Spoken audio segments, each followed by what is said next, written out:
Hello and welcome my dear students. Class 12th Hindi,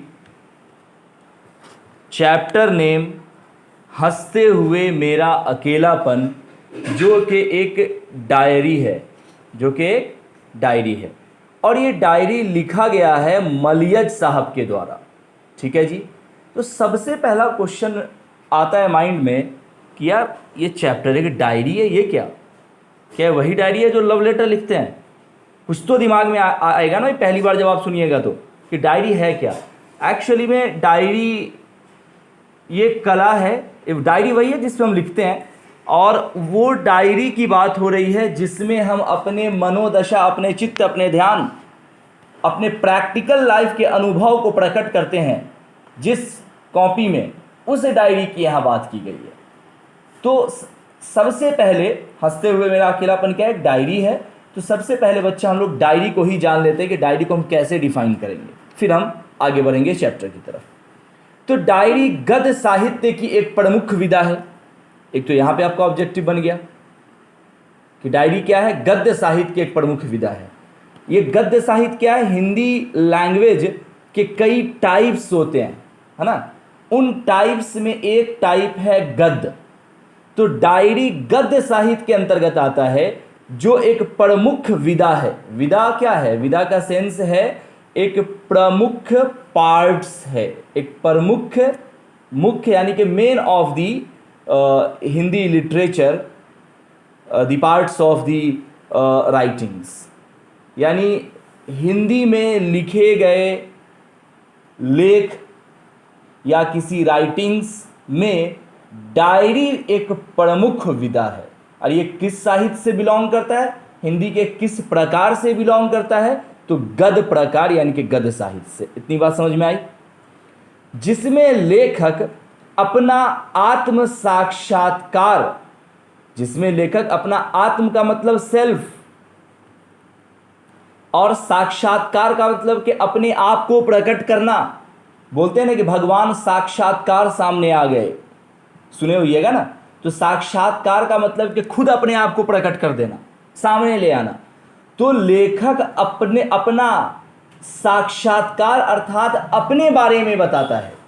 मैंने कहा ना कि ऐसी कॉपी, ऐसा लेख, ऐसा सुलेख, ऐसी राइटिंग्स जिसमें अपने बारे में, अपने लाइफ के एक्सपीरियंस के बारे में प्रकट किया जाता है, उसे ही तो डायरी कहते हैं। इसीलिए देखिए यहाँ पे अथवा में लिखा गया कि डायरी व्यक्ति के द्वारा अपने अनुभवों, सोच और भावनाओं को लिखित रूप में अंकित का मतलब कि प्रेजेंट करके बनाया गया एक संग्रह होता है।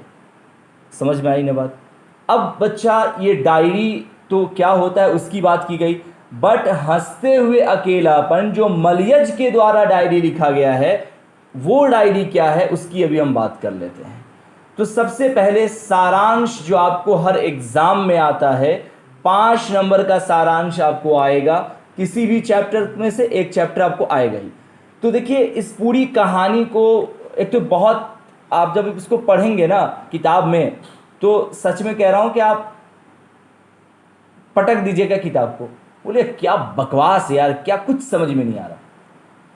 मतलब बिना ओर छोड़ की का ये लेख लगता है। बट मैंने कुछ हद तक प्रयास किया है इसको आसान करने का, और इतना मैंने इसको सुलभ कर दिया है कि आप 100% इसको समझ जाओगे। 100%। बड़ी बकवास हम बता रहे हैं, खुद हम 2-3 बार इसको हम बंद कर दिए थे, न बनावे में। लेकिन अंत में बोले कि अरे हम तो स्टूडेंट थोड़ी, हम तो टीचर ना है। खुद के लिए रहता है, सच में ही चैप्टर छोड़ देते हैं। इतना हमको बकवास लगा है। बताइए साला जिंदगी खुद गुजारा, और कोई खास बात भी नहीं है इसमें, बहुत मतलब अंदर बंदर बात सबको भी ले लिया गया है। आप देखिएगा ना, कुछ खास नहीं है। उसको मैंने कोशिश किया है कि खास बनाया जाए, तो बहुत ज़्यादा आपको बोरिंग नहीं रहेगा। लेकिन आप किताब एक बार खाली पढ़ के देखिएगा, आपको अंदाज़ा मिल जाएगा मैं क्या कहना चाह रहा हूँ। बहरहाल आपको भी ये ध्यान रखना है कि एग्ज़ाम का ये पोर्शन है, तो तैयारी तो करनी पड़ेगी। जैसे मैंने मन मार के ही कलम उठाया और पूरी हिम्मत से, पूरी ताकत से फिर इसको आसान किया, उसी तरह से आपको भी पूरी ताकत से आपको इस चैप्टर की भी तैयारी करनी होगी जैसे बाकी चैप्टर का आप कर रहे हैं। देखो ये जो चैप्टर है जैसा कि मैंने बताया कि ये मलियज साहब के द्वारा लिखा गया है, तो हम लिखेंगे कि हंसते हुए मेरा अकेलापन शीर्षक डायरी मलियज की एक उत्कृष्ट रचना है। उत्कृष्ट का मतलब सबसे बेहतर, तो पता नहीं बाकी सबका क्या हाल रहा होगा। उत्कृष्ट का मतलब होता है मैग्नम ओपस, जो सबसे बेहतर हो। तो अकेलापन, मेरा अकेलापन, ये मलियज साहब की उत्कृष्ट रचना है जिसमें अपने जीवन के प्रायोगिक अनुभवों को देखिए यहां पे दिया गया ना, प्रायोगिक अनुभव यानी कि प्रैक्टिकल लाइफ के अनुभवों को डायरी के 12 खंडों में प्रस्तुत किया है। आई बात समझ में? नहीं समझ पाए नहीं तभी तुम लोग का मुंह ऐसा खुल जाता, हाँ अरे बाप रे। 12 खंड का मतलब 12 वो डायरी लिखा है इन्होंने सिर्फ अपने लाइफ के ऊपर। समझ रहे हैं? समझ रहे हैं कुछ? 12 डायरी, उन 12 डायरी को इस चैप्टर में पढ़ना है। सुन के ही थोड़ा सा डोल गए होइएगा, अरे बाप रे बाप 12 गो डायरी के बारे में, लेकिन हमने उसको बहुत आसान किया, एक एक लाइन में सिर्फ रिप्रेजेंट कर दिया। देखिएगा, प्रथम डायरी में इन्होंने कहा है, इन्होंने लिखा है, प्रकृति एवं मनुष्य के बीच समन्वय स्थापित करने का प्रयास किया है। ये बताते हैं कि भाई जो आर्मी की जो छावनी है वहाँ पेड़ काटे जा रहे हैं, तो पेड़ काटे जा रहे हैं तो पेड़ कटेगा तो प्रॉब्लम्स आएगा ना, किस में? इन्वायरमेंट में, इन्वायरमेंट बैलेंस बिगड़ेगा। तो ये इन्होंने प्रकृति यानी कि नेचर एवं मनुष्य के बीच समन्वय का मतलब समझते हैं तालमेल स्थापित करने का प्रयास किया है प्रथम डायरी में। बस आगे आप देख लें। सेकेंड डायरी मनुष्य के जीवन की तुलना खेतों की फसलों से की है। सेकेंड डायरी में ध्यान रखिएगा, सेकेंड डायरी में मनुष्य के जीवन की तुलना खेतों के फसलों से की है। कहने का क्या मतलब है? जिस तरह से खेत को लगाया जाता है बीज को, फिर उसमें से बाबू यानी कि बीज का बाबू पैदा होता है, फिर वो धीरे धीरे बड़ा होता है और अंततः फिर पक जाता है यानी कि बुढ़ा जाता है। उसी तरह से ये मनुष्य का जीवन फसल के समान बढ़ता, पकता और कटता दिखाई देता है। ये सेकेंड डायरी में उन्होंने बताया है। कुछ आई बात समझ में? थोड़ा सा होल्ड करना होगा, लाओ इसका चार्जर लेके। तो फर्स्ट डायरी में क्या दिया गया था? ये बोले ना रे अनर बनर, नेचर के बारे में और मनुष्य के समन्वय के बारे में। और सेकेंड डायरी में इन्होंने लिखा है मनुष्य के जीवन की तुलना फसलों से की है। और करने का क्या सेंस है वो भी मैंने आपको स्टार पॉइंट में बता दिया। तो ये 2 डायरी की कहानी खत्म हो गई। अब तीसरी डायरी में आते हैं। तीसरी डायरी में लेखक ने चिट्ठी की उम्मीद में और चिट्ठी नहीं आने पर अपनी मनोदशा का वर्णन किया है।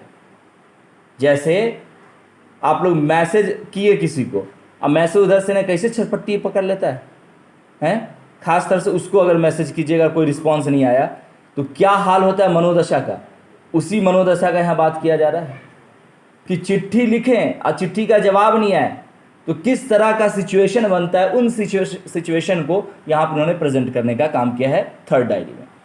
फोर्थ डायरी में बलभद्र ठाकुर नामक एक लेखक का चित्रण किया है और ये बताने का प्रयास किया है कि एक लेखक कितना सरल एवं मिलनसार होता है, बिल्कुल इन्हीं की तरह। तो कहानी पढ़ने के बाद दिमाग भी सरल हो जाता है। फिफ्थ डायरी में लेखक ने कौसानी, ये कौसानी उत्तराखंड का एक जगह है, वो भी मैंने मेंशन कर दिया ताकि आपको दिक्कत ना हो, आपकी किताब में हालांकि ऐसे नहीं है। फिफ्थ डायरी में लेखक ने कौसानी यानी उत्तराखंड के प्राकृतिक एवं शांत वातावरण का चित्रण, ये बड़ा खूबसूरत सा जगह है, कौसानी पहाड़ी इलाका है, तो उसके प्राकृतिक एवं शांत वातावरण का चित्रण किया है फिफ्थ डायरी में। तुम लोग भी ऐसे शुरू कर दो लिखना, तब अपने बारे में खुद लिखिएगा कि हम ऐसे गए, कितना मजे की बात है, क्या बात है। सिक्स्थ डायरी, एक सेब बेचने वाली किशोरी का चित्रण बड़ी ही कुशलतापूर्वक किया है। जी हाँ, कुछ भी नहीं छोड़ा इन्होंने, सब लिख दिया है। और डायरी लिखने का मतलब ही यही होता है कि ईमानदारी से सारे कुछ को राइटिंग्स में राइट करना। सेवेंथ डायरी में मलियज यथार्थवादी दिखाई देते हैं। यथार्थवादी को जानते हैं? हाँ, अरे थोड़ा सा नहीं नीडर नहीं, मतलब कि थोड़ा सा महात्मा की तरह हो जाना, थोड़ा स्पिरिचुअल हो जाना, थोड़ा पारंपरिक हो जाना, ये सब सेंस यथार्थवादी। तो सेवेंथ डायरी में मलयज यथार्थवादी दिखाई देते हैं। उनके अनुसार रचने और भोगने का रिश्ता एक द्वंद्वात्मक रिश्ता है। कहने का मतलब कि जैसा करोगे वैसा पाओगे, द्वंद्वात्मक है। अच्छा करोगे तो अच्छा रिटर्न भी होगा, द्वंद्वात्मक होगा।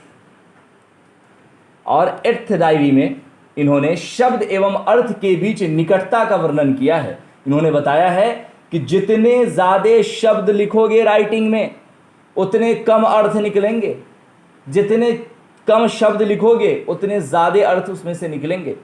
तो इनके बीच के संबंध को उन्होंने एट्थ डायरी में रिप्रेजेंट किया है। नाइन्थ डायरी में सुरक्षा पर, क्या है, सुरक्षा पर अपना विचार व्यक्त किया है, सिक्योरिटी को ध्यान में रखते हुए। और टेंथ डायरी में लेखक ने रचना और दस्तावेज में भेद व पारस्परिक संबंध की चर्चा की है। उन्होंने बताया है कि भाई कोई राइटिंग से लिखना चाहते हैं तो उसके लिए पहले आपका मसौदा, दस्तावेज होनी चाहिए, टॉपिक्स होनी चाहिए, है ना, तभी तो लिखोगे, तभी तो कलम उठाओगे। तो इसके बीच पारस्परिक संबंध की चर्चा की। एग्जाम में क्वेश्चन भी आता है कि रचना और दस्तावेज में क्या अंतर है, या फिर अंतर विभेद करें। नोट पॉइंट, लेखक के अनुसार दस्तावेज रचना का कच्चा माल है। ये सब पॉइंट लिखना मत भूलिएगा, इससे पहले स्टार पॉइंट दिए थे, यहाँ पे नोट पॉइंट, ये सब थोड़ा सा अट्रैक्टिव बनाता है नोट्स को, क्योंकि मैंने ऑलरेडी इतना आसान कर दिया, इतना छोटा कर दिया। अब तुम इसमें से और ज़्यादा कंजूसी मत करना, नहीं तो फिर एग्जाम में जो मार्क्स मिलेगा ना वो भी कंजूसी करके ही मिलेगा। 11th डायरी की अगर बात करें तो लेखक के मन में पैदा होने वाले डर का वर्णन किया गया है। भाई साहब जो डरते थे जो चीज़ से, उसको भी उन्होंने लिख दिया। और हम लोग इतने बैठे हुए आदमी क्या पढ़ना पड़ रहा है, क्या बात, क्या बात। और 12th डायरी, अंतिम डायरी में लेखक ने जीवन में तनाव के प्रभाव का वर्णन किया है। तनाव के किस तरह से इंसान टेंशन आ जाता है, इसको इन्होंने अंतिम डायरी 12th डायरी में प्रेजेंट किया है। अब लास्ट में ये लिखना मत भूलिएगा, ध्यान से ध्यान रहे कि इस प्रकार प्रस्तुत डायरी के अंश में मलयज ने अपने जीवन के संघर्षों एवं दुखों, ध्यान रखिएगा, जीवन के संघर्षों एवं दुखों की ओर इशारा करते हुए मानव जीवन में पाए जाने वाली सहज समस्याओं का चित्रण बड़ी ही कुशलता से किया है। चित्रण का मतलब शो करना, रिप्रेजेंट करना। ये लिखना मत भूलना, ये एक तरह से पूरे चैप्टर को एक साथ मिला देता है ये लास्ट वाला लाइन, नहीं तो ऐसा फिर बकलोल वाला हो जाएगा सारांश। ये लिखना मत भूलिएगा। इसमें और भी चीज़ें उन्होंने रिप्रेजेंट किया है, लेकिन आप लोग को देखते हुए, आप लोग की क्षमता को देखते हुए इस कहानी को यहीं पर समाप्त हमने बड़े खूबसूरती के साथ कर दिया है, और लगभग इसमें सारी चीज़ें आ भी गई हैं। अब देखो, इस चैप्टर से सब्जेक्टिव क्वेश्चन में 5 क्वेश्चन बनते हैं। जैसे डायरी क्या है परिभाषित कीजिए। तो ये सारे क्वेश्चंस आपके लिए एच वर्क है, इसको बनाकर रखिएगा। कुछ क्वेश्चन में प्रॉब्लम्स आना स्वाभाविक है, वो आपको नेक्स्ट डे में इसका सॉल्यूशन भी दिया जाएगा। यहां तक में कोई दिक्कत? 13 मिनट के अंदर में चैप्टर आपको पूरा क्रैक करके दे दिया गया, 13 मिनट के अंदर में।